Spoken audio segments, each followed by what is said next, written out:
Broadcast permission for the following program is made possible by the Columbia Broadcasting System. The CBS Radio Mystery Theater presents...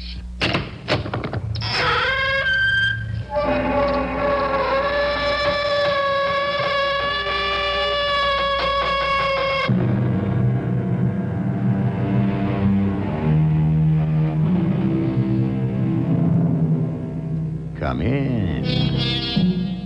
Welcome. I'm E.G. Marshall, in charge of the bizarre, keeper of the grotesque, collector of the fantastic. It is my duty to delve into unfrequented places in search of the unexpected. I deal in that touch of the improbable, which gives a series of events the quality we call mystery. If an element of horror creeps in now and again, you don't really mind, do you? I thought not. Actually, that's why we're all here, isn't it? You want to take some advice from an old woman who knows pretty much what goes on in the town of Colony? What advice?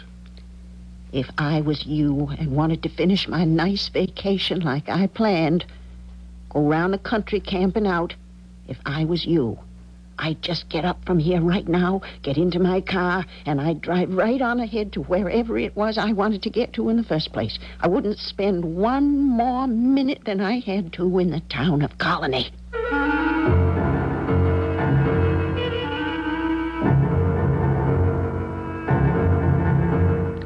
Our mystery drama, The Colony, was written especially for the Mystery Theater by Fielden Farrington and stars Tony Roberts.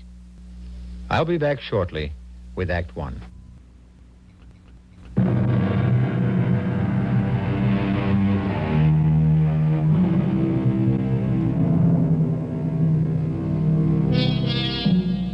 If you were doing the looking, where would you look for an occurrence that could be properly described as macabre? Where would you expect a nightmare to happen? In some dusty dungeon overlaid with a patina of past horrors? In an ancient Middle European principality famous for its vampires and walking dead? Well, weird goings-on would seem suitable in such places, it's true, but how about a well-maintained highway in beautiful New Hampshire, caught basking in the glory of the late afternoon sun? I can't believe it. Can't believe what, Michael? 3 weeks, Mary. 3 long weeks of gypsying. 3 lovely weeks of going wherever we choose to go and staying as long as we like. Going on whenever we like. I just can't believe it. Well, what we'd better start thinking about is a campsite for tonight. Now, there's supposed to be a very good one at a place called Essex. You don't suppose we passed it, do you? Well, check the map. I have. I just can't seem to find it. Oh, Michael, slow down. There's a sign coming up. Yeah, I see it. Colony, New Hampshire, population 634. Well, maybe we can stop and ask somebody here where Essex is. Okay. I'd like to get everything squared away before it gets dark. We will. Remember, we haven't a care in the world. Michael, look out! What in the name of it?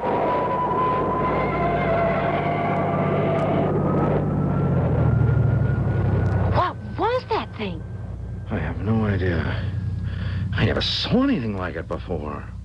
It was some kind of an airship. It looked like it came right up out of the road right in front of us.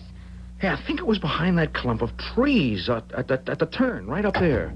I'm going to get out and take a look. Look at what? The thing's gone now. Yeah, but it must have burned off some grass or something. Hey, didn't you see the flames shooting out underneath it? Some kind of rockets, I guess. Come on. I think it's just in back of these trees. Oh. I'm sure this is where it came from. Michael, do you think it was an unidentified flying object? Yeah, well, I sure couldn't identify it. Hey, there. Look. The ground's burned to a crisp in that big circle. Was the thing that big? No, I don't think so. Hey, if you ask me, there's been more than one of these landing and taking off here. Michael, let's get back to the car, please. It's kind of scary. Yeah, okay. But we ought to report this to somebody, don't you think? Gee, I don't know. Hey, everybody who reports an unidentified flying object always gets treated like a crackpot.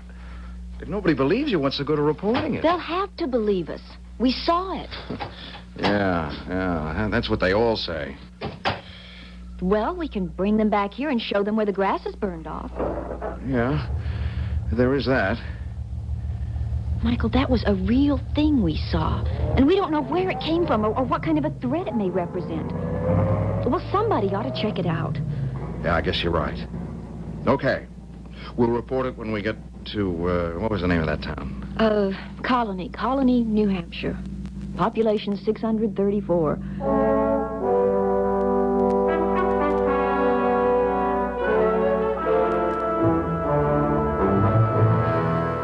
And that's the way it was, Sheriff Marcus. I mean, the thing nearly scared us to death. Whooshing up out of nowhere right in front of us, shooting out flames and everything. What they always say, you know, about flying saucers is that they're just some kind of optical illusion. Well, this was not an optical illusion, Sheriff. It was just as real as you are sitting there. Yeah, and we can take you back there and show you where the grass is all burned off. Well, we'll have a look later on, that's for sure. Later on. Right now, what I'd like is to have a talk with Arnie Stebbins about this. Oh, who's Arnie Stebbins? Mayor of Colony. We don't hardly ever do anything without consulting Arnie on it first. Where was you on your way to? Oh, well, we're just sort of jiggling around, you know. We're on a camping trip. Thought we'd see as much of New England as we can in 3 weeks. Well, we did want to get to a place called Essex before dark. They say there's a good campsite there, and, well, we just thought we'd like to set up camp before dark. Don't know as you'd be able to do that. Essex is about 60 miles on down the road. Oh, darn. It would have been nice to get there before dark, that's all. Tell you what, I'll take you on down to May Norton's place. Where's that? May's widow lady lives other end of town in the old Daly place. We haven't got a real honest-to-goodness restaurant in Colony, but May sometimes gives folks on the way through their dinners. Even puts them up for the night. Oh, well, I don't think we'd want to stay for the night. Well, dinner doesn't sound like such a bad idea, though. You could have dinner while I'm having my talk with Arnie Stebbins. Then we can all go have a look at the place where your thing took off. Ought to be able to make it there before dark. I just don't like to make a move without I talk to Arnie first.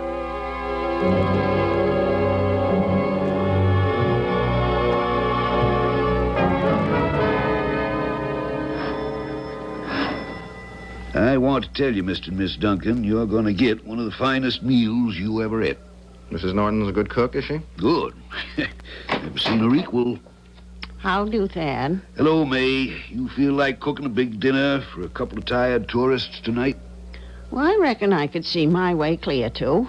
Be the regular price. It's $4 apiece, which she always charges. Well, come in. Come in. You can make yourself comfortable there in the sitting room till I get things on the table. Be maybe a half hour or so. Just make yourselves right at home. May doesn't stand on ceremony. I just want to have a word with her, and then I'll go have a talk with Arnie. How long do you think you'll be? Oh, ought to be back by the time you finish dinner or shortly after. Something you want to talk to me about, Thad? You wouldn't have a cup of coffee, would you? Well, I got some I made a while back. I guess it's still fit to drink. Sure it is. You didn't leave them in the sitting room just to get a cup of coffee, though, did you? Truth is, I've been wanting to talk to you, May. Well, go ahead and talk. Them folks you got out there in your sitting room, the Duncans, they come into my office saying they seen a flying saucer. Oh. Happened again, did it? I have to go talk to Arnie Stebbins, of course. And I don't want them getting restless before I get back. I'll give them a good big dinner and see they take their time eating it. They won't get restless.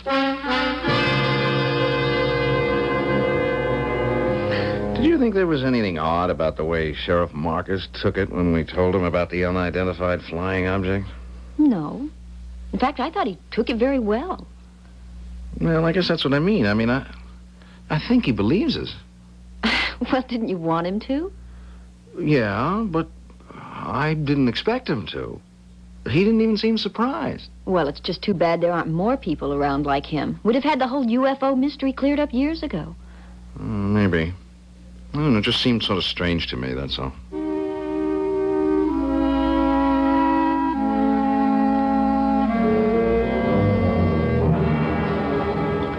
You sure you wouldn't like another piece of the blueberry pie, Mr. Duncan? Oh, I just wouldn't have any place to put it, Mrs. Norton. Oh, I can't remember the last time anybody called me Mrs. Norton. You better just make it May.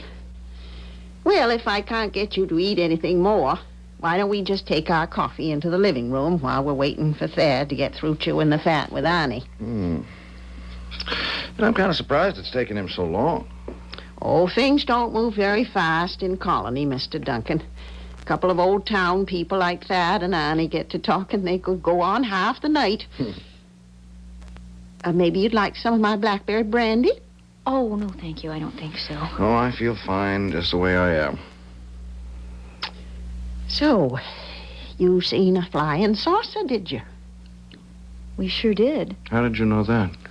Thad said something about it before he left. What was it you wanted Thad to do about the flying saucer after you told him about it? Well, I don't know. I just always thought you report a thing like that to an official, that's all. Yeah. Well, maybe Annie can think of something, though I don't know what it'd be. If you don't mind my saying so, you might have been smarter just to mind your own business. I think UFOs are everybody's business. Yeah, why do you think we would have been smarter? Well, no reason, I guess, except it usually is smarter to mind a person's own business. And I still say that a UFO sighting is my business. I think people shrug them off too easily. They can't all be weather balloons or optical illusions. Too many of the things have been seen. Well, I never said you seen a weather balloon. Well, you did say we should have minded our own business. For your own good was what I meant. Yeah, how do you... In what way? For your own good? If I was you and wanted to finish my nice vacation like I planned, I'd just get up from here right now and get into my car, and I'd drive right on ahead to wherever it was I wanted to get to in the first place. I wouldn't spend one more minute than I had to in the town of Colony. Why? Just advice, I said. No explaining. Well, you can't just advise us to do something like that without giving us a reason. Sure I can. I just did. That's the story they told me, Annie. I figured there wasn't much question but what they seen the thing. It's too bad. I figured I'd better come to you with it. Best for you to decide what has to be done. Oh, you done right. I'm just wondering if maybe it won't have to go a little higher than me before it's settled. Up to you to decide that, I guess. Well, one thing I can tell you right now. We've got to keep those two in town. We can't let them leave Colony. Keep 'em how, Arnie? They're itching to get on their way right now. How am I going to talk them into staying? You're the sheriff, ain't you? Yeah, Got a jail, ain't you? but Arnie... Well, you'll have to hold them, Thad. Hold 'em for what? Ain't no law against thinking you saw a flying saucer. Well, think of something. They can't be allowed to leave Colony. Not alive. They can't.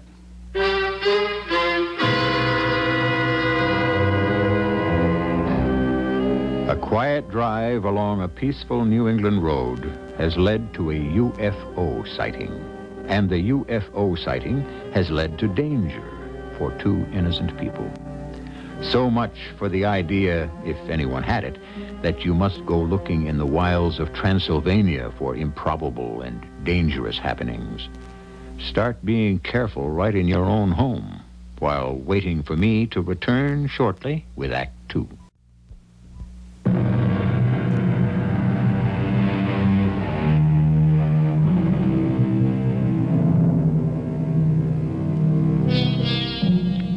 There's been a great deal of speculation upon the nature and origin of unidentified flying objects.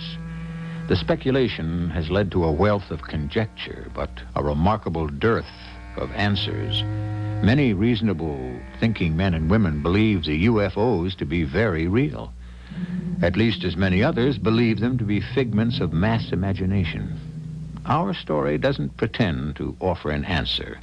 It simply explores one of many possibilities. That's most likely the sheriff back from talking to the mayor. Now, don't let on I said what I said to you. And advising us to run, you mean? It wouldn't do you two no good, and it'd most likely get me into a mess of trouble. Well, all right. We won't say anything about it, will we, Michael? Oh, I suppose not, although I... All right, I'm coming. Keep your shirt on. Everything all right, May? Well, of course, everything's all right. Come on in. Sorry to keep you two waiting around like this. Annie made me go over your story about 2-3 times. He's right concerned about it. Are we going to have a look at the place the thing took off from? Oh, well, yes, we'll do that, of course. First, though, we're all going to meet in my office, Town Hall. Well, it's going to be dark if we don't stop fooling around. Little lady's 100% right. We'd better be on our way. Mayor Stebbins, I want you to meet Mr. and Miss Duncan, two I told you about. A pleasure indeed. Glad to know you, Mayor. Don't you think we'd better get started? I mean, Michael and I still have to find a place to spend the night. Oh, there's plenty of time, Miss Duncan. I'm a man never did like to rush at things headlong. Better to consider a thing from all angles first, don't you think? Now, where were you two driving from today? Well, we spent last night at a motel just outside Stamford. We plan to start our real camping tonight. You know. A place called Essex was where you wanted to get to? Yes, that's right. Well, now, where'd you stop for lunch today? What difference could that possibly make? We stopped at a roadside restaurant. Didn't notice what town it was near. Have anything to drink at the roadside restaurant? Drink? A cup of coffee, I think.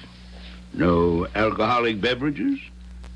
We don't drink, Mayor Stebbins. You didn't stop anywhere along the way in the afternoon and have a drop? No, I told you we don't drink. Well, why all the questioning, Mayor? We stopped at the sheriff's office to report the sighting of an unidentified flying object.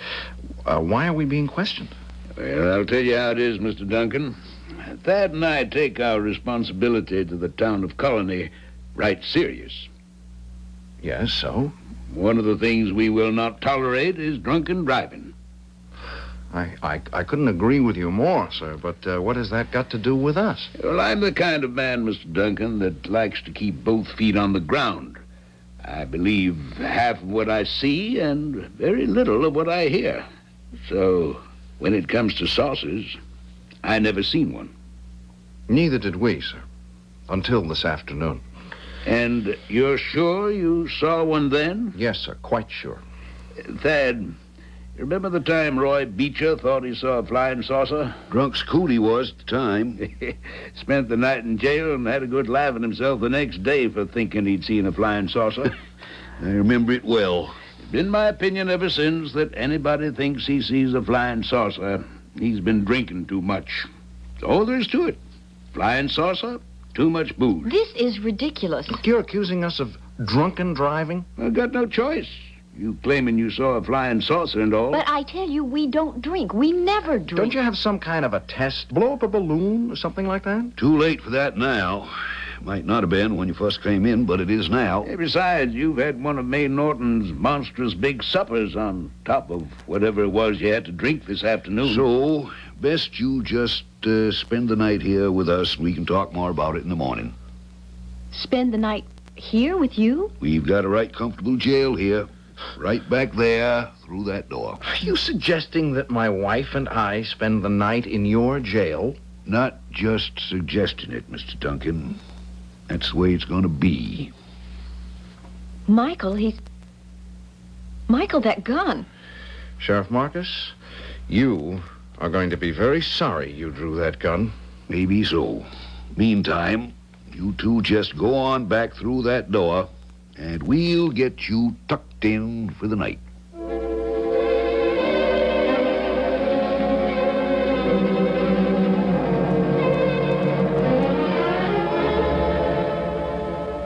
Michael, Good morning. you awake? Yeah, I've been awake for quite a while. I thought I'd let you sleep as long as you could. I'm surprised I went to sleep at all. Did you? Yes, it's not really so bad, you know. We slept in motels that weren't any better. Yeah, well, I'd rather sleep in a motel just the same. Yeah. It's It's the indignity of being jailed for the night. That's what makes it so bad. And for drunken driving. Oh, it wasn't for that, Mary. Listen, I think we got put in jail because we saw a flying saucer. I mean, I figure they're hooked up somehow to that UFO we saw. Who, the mayor and the sheriff? Oh, how could they be? I don't know, but why else would they want to lock us up? Well, then you think the drunken driving charge was just an excuse? Oh, sure, of course it was. Mr. and Mrs. Duncan, Yeah, who is it? May Norton. I brought your breakfast. Oh, well, I'm a lot more interested in getting out of here than I am in breakfast. Wouldn't want you driving off on an empty stomach. What time does the sheriff get in the mornings? I don't know. Different times, I expect. I don't have a key to the cell there. I'll have to shove the trays in under the door. There's country-cured ham, fried eggs, home-fried potatoes, hot biscuits and honey. Hope you got a good appetite. Well, that's one thing we won't be able to complain about, at least. The food. Well, I'll be bringing all your meals. I'll see to it you're fed real good. Yeah, well, this is the last meal that you're going to have to bother with because the sheriff has no excuse whatever for holding us any longer. He's going to have to let us go this morning. Well, I wouldn't depend on it if I was you. Eat your breakfasts before your eggs get cold.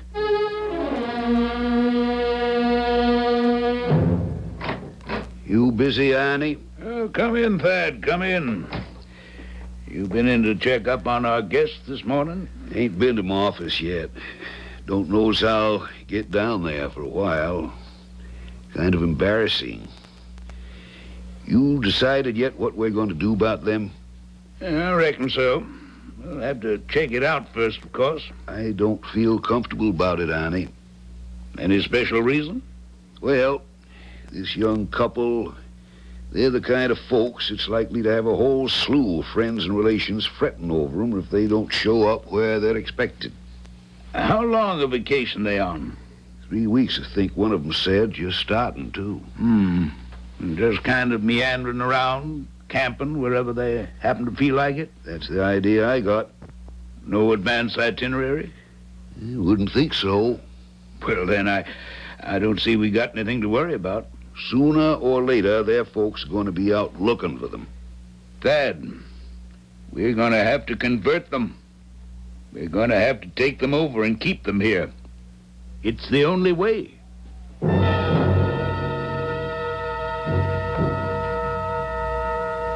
Lunchtime.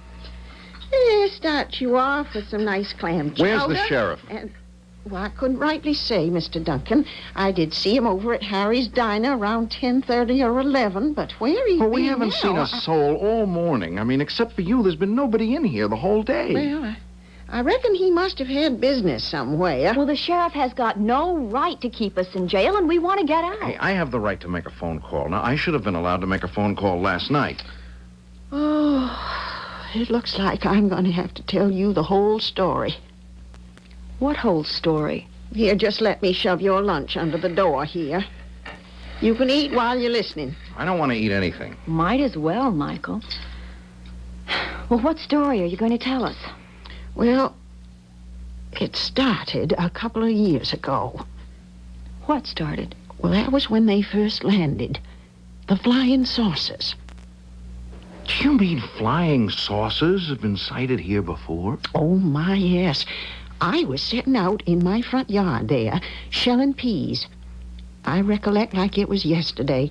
They came swooping down out of the sky like to scare me out of my wits. 3 of them there was in that first bunch.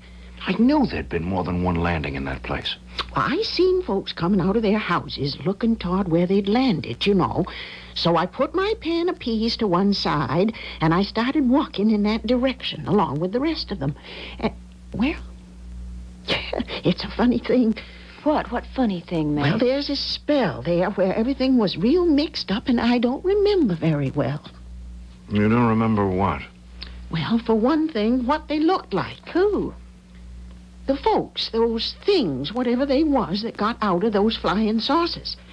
I've talked to some of the others, and they can't remember that part either. Like it got erased or something. All I remember is just a kind of jumble. Until that evening, I guess it would be, that same evening. Why? What happened that evening? They had us all collected in a place that looked like one of them mad scientists' laboratories. Well, like you see in the old movies, you know. They had the whole town in there, every soul of us. I found out later it was down in the basement of the town hall there. They'd rigged the old cellar down there for a laboratory. Still using it, they are. Still? You mean they're still around? Wait till I tell you. Thad Marcus and Arnie Stebbins were already running things. They'd been converted before we woke up, or we come to, or whatever it was we did. Converted? That's what they called it. They was leading us one at a time up to a thing looked like a dentist chair. And they'd make us sit in it and put a thing kind of like a hair dryer over our heads. And then they'd flip a lot of switches, Thad Marcus and Arnie Stebbins, just like they knew what they were doing. And then whoever was in the chair would kind of shiver and slump down for a minute until Thad and Arnie threw some more switches. Then they'd take that one back to his seat and lead up the next one. Well, what were they doing to the people in the chair? Converting. I don't know what you mean by converting. Well, you will when I come to that part. They put me in the dentist chair and put the hairdryer thing over my head and started flipping their switches. I got a funny feeling. I'll never forget it. Like my head was being all separated into little bitty pieces and put back together in a different way. Something like that. Well, I passed out for a minute. When I come to, they was leading me back to my seat with the others. Only it wasn't me. It wasn't you. It seemed like I was occupying just a little corner of my head while somebody or something else was using the rest of it. But I don't understand. Well, I didn't either at first, but I did later on. One of the things out of the flying saucers had taken me over. I was still in there, the real me, but I had nothing to do with what my body thought or said or did. I'd been possessed. But what about the rest of them? All just like me. Took over. Every last one of them. And are they still controlled? Still are. Every last soul in this town. And how did you get free? Stubborn, that's all. I just wouldn't give in to all that electrical mumbo-jumbo. Kept on resisting and fighting till I got the upper hand. How could you do that when the others couldn't? I've been thinking about that a lot, and I think I got it figured out. My great-great-grandmother, something like that, was burned for a witch when they had the trouble over in Salem. Maybe I inherited something from her. Well, so what are you saying, that you're a witch? Oh, land, no. I don't believe in that kind of nonsense. No, what I'm saying is, all them women that got accused of being witches, all they was just stubborn women. I mean stubborn way past ordinary. So stubborn, they just would have their own way and nothing else would do. And that's what you think you inherited from your great-great-grandmother. Her stubbornness. Well, I got it, no question about that. Come to some alien taking over my mind, I was just too pig-headed to let him have it, that's all. But what about the others? I mean, all the rest of the people who've been taken over. Well, it's my opinion that if they had just stood up and refused to give in to the aliens, they'd all be free right now. What happened to the alien who tried to take possession of you? I just threw her out. Last I've heard of her, I don't know what became of her. Evaporated, I wouldn't be surprised. Mm-hmm. Well, that's quite a story. It's more than a story, as you'll find out. What do you mean, as we'll find out? Oh, don't you see? They'll have to convert you. What else can they do now that you know about the flying saucers? This time tomorrow, unless you can figure some way out of it, you'll be one of them.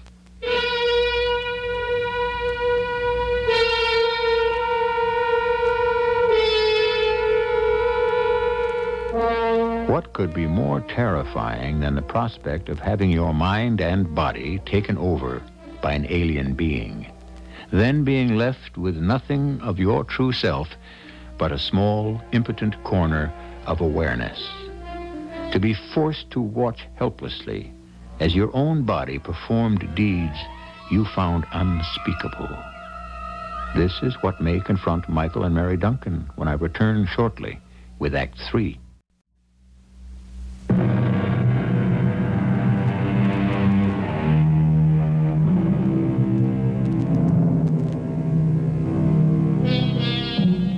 If we're to believe May Norton's story, the bodies and minds of all the citizens of Colony, New Hampshire have been taken over and are controlled by alien beings who come and go in spaceships, like the one Michael and Mary Duncan saw on their way into the village.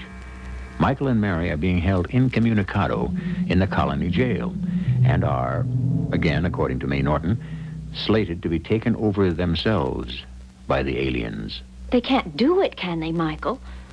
I don't know. Take control of our minds? Do you really believe that all the people in this whole town are being controlled by beings from another galaxy or something? It sounds pretty outlandish, I grant you. But look, there's something fishy going on here. And it's got something to do with that UFO we saw. Then what are we going to do, Michael? I don't know. I'm trying to think of something.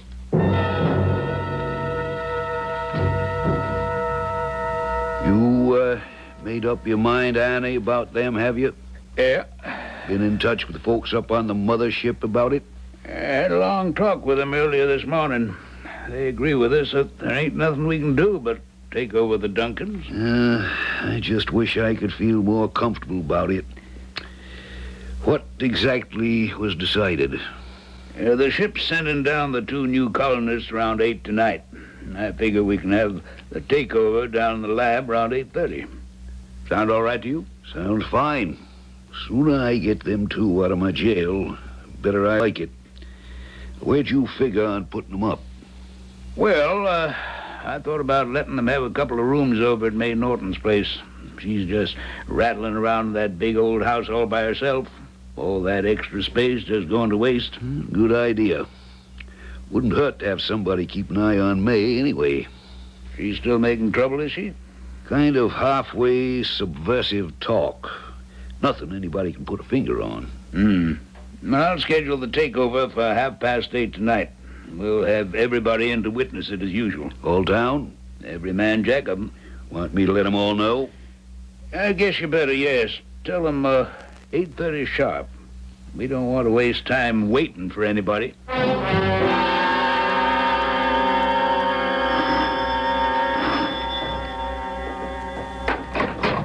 Howdy, May. I've been looking for you all day, Thad. Where you been? Oh, here and there. What'd you want to see me about? Well, that young Duncan boy you got over there in jail, he asked me to tell you he wants to see you. Said you hadn't been in all morning. No. Well, he's busting to talk to you. I had other business round and about. You've been keeping them fed good, ain't you? Yes, and that was something else I wanted to talk to you about. It don't seem right shoving that tray into them under the door. That's no way to serve a meal. Why don't you let me have a key to their cell so's I can bring the trays in and serve them right? I don't think so, May. Rather not take a chance them jumping you or something. Main reason I stopped around, there's a meeting tonight, basement of the town hall, 8:30. Down in that laboratory place? That's right. I guess that means you're planning to take over the Duncans, don't it? You just get to the meeting on time, May. That's all you got to worry about.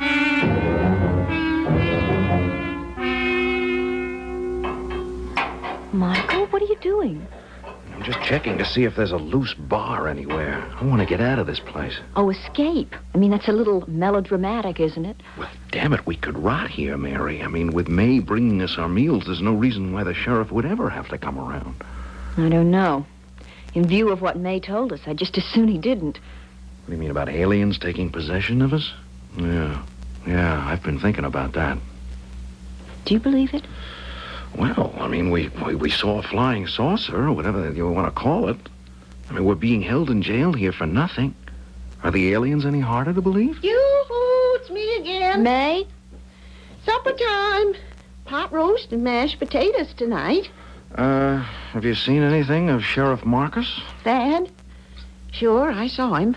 Told him you wanted to talk to him, but I don't think it done any good. No. He hasn't been around. I'll just shove these trays under the door here. You better eat up right away. I tried to get the keys to the jail from Thad, but he wouldn't give them to me. Said I'd like to have them so I could serve you dinner proper. Were you going to let us out? Well, of course. What else would I want the keys for? That's very good of you, May. Well, you would have had to take me away with you. I couldn't have stayed on after turning you loose. Yeah, I've been wondering about that, May. Why haven't you run away? I mean, you're not possessed by these aliens. There's nothing holding you here. I don't know. I've always lived here all my life. Well, that's one thing. And then for another, I keep figuring sooner or later I'll get the chance to do some good. I mean, help set the others free. Or maybe keep them from taking over somebody like you. I don't know. I just stayed around. Is there any way you can keep them from taking us over, May? No way I can think of. I've been racking my brains. And I've got some bad news, I'm afraid. Oh, what bad news? They're planning on doing it tonight. Tonight? 8:30 sharp. There's a meeting in the basement under the town hall. That's where they got that laboratory place I told you about. A meeting? Yeah. They all turn out, the whole town, whenever there's a takeover. Jeez, what do they look like? I mean, these creatures, you know, the creatures from outer space. Well, some like us. I mean, 2 arms, 2 legs, all that. A face with 2 eyes, a nose, a mouth. Only just not quite exactly in the right places, you know what I mean? And hair, more like young duck's down than hair. We don't see much of them. They don't show up except when they absolutely have to. You'll see a couple of them tonight. We will. Yeah. The 2 they send down to take you over. Oh. All right, now look, there's got to be some way to stop them. There must be. I wish I could think of what it is.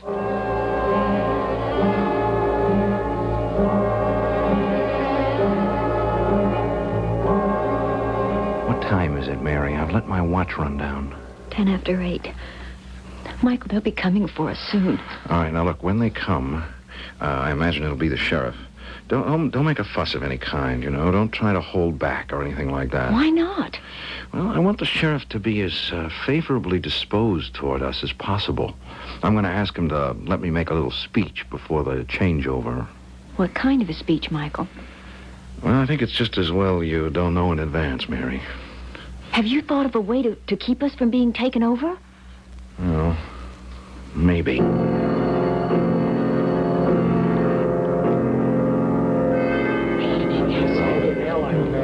You two can take your places on the podium there to the left of the mayor.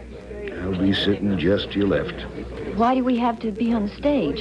You'll find out, all in good time. Michael? Yes. Michael, look at those 2 standing toward the back of the stage. Just behind the mayor. The aliens. They're really not human, are they? No. Oh, Michael, I don't want one of those things inside my mind. No. All right. Let's come to order here. Sheriff Marcus, have these 2 been informed of the nature of tonight's proceedings? Not yet, Mayor. Please so inform them. Michael Duncan, Mary Duncan, you are hereby served notice that you will this night have the honor of contributing your bodies and the remainder of your lives to the advancement of the great new civilization which is about to be realized upon your earth. How can you do a thing like that? You've already been told all you need to know. I see. Listen to me, you who are enslaved in your own minds and bodies. Hear me and think. Think as yourselves. You can do it if you try. One of your number has done it. There is one of you who has been secretly free the whole time. Me, I'm free. Me, May Norton, I'm the one. All right, that'll be enough. You, Mayor Stebbins, I want to talk to you. Not to the arrogant creature who has assumed command of your body, Arnie Stebbins, but you. The Arnie Stebbins who was once the mayor of this town. The Stebbins who can hear me but cannot act. I'm speaking to you, Arnie Stebbins. You can act if you will it strongly enough. Look, you were once a strong man, a leader. That strength is all it takes to set you free. Use it. Resist. Think yourself your own man, and you will be your own man. Thad, make him stop. Oh, Thad doesn't want me to stop. Not the real Thad. He's like you, Arnie Stebbins, and all the rest of you. He wants to be free also. Try, Arnie. Try. No, no, make him stop. You can do it, Arnie. You can. No, no. Arnie Stebbins has won. Arnie Stebbins is free. And what he has done, you can all do. Try. Be stronger than they are. Try. Duncan, help me. I'm Thad Marcus. Really Thad Marcus. I want out. Yes, you'll get out. You all will. You're all going to be free.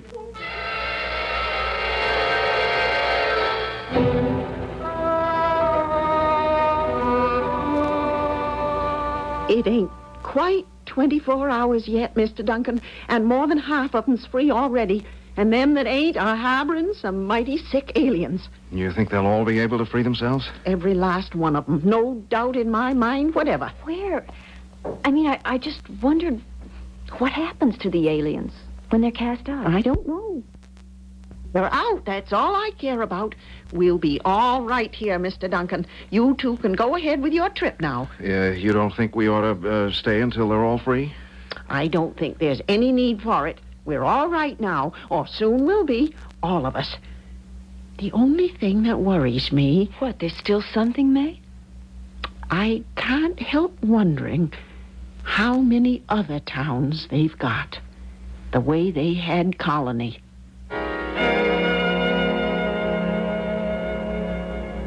How many towns the size of Colony, New Hampshire, do you suppose there are in this huge country of ours? And what do you do if you see an unidentified flying object taking off near one of them? Stop at the sheriff's office and report it? Or drive straight on through the town as if somebody or something were after you? I'll be back in a few minutes.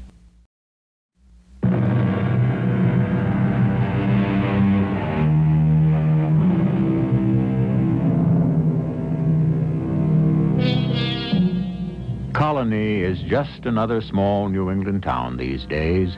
The people go about their commonplace affairs as though nothing more melodramatic than a Sunday school picnic had ever happened there. But they remember. Arnie Stebbins never meets with the town council without wondering if they are all truly themselves. And Tad Marcus, making his rounds in the sheriff's official car, keeps a weather eye out for unidentified flying objects. Our cast included Tony Roberts, Morgan Fairchild, Francis Sternhagen, Jackson Beck, and Guy Sorrell.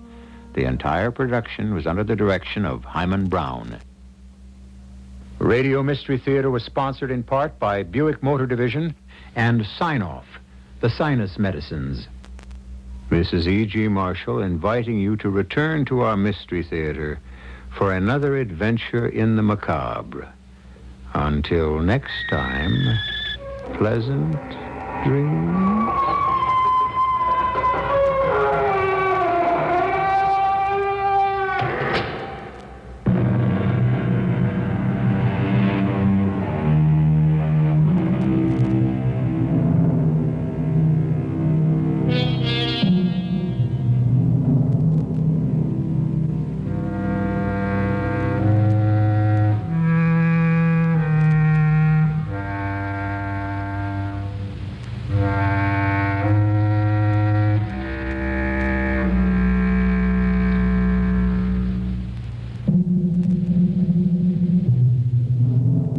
The preceding program was broadcast with the permission of the Columbia Broadcasting System.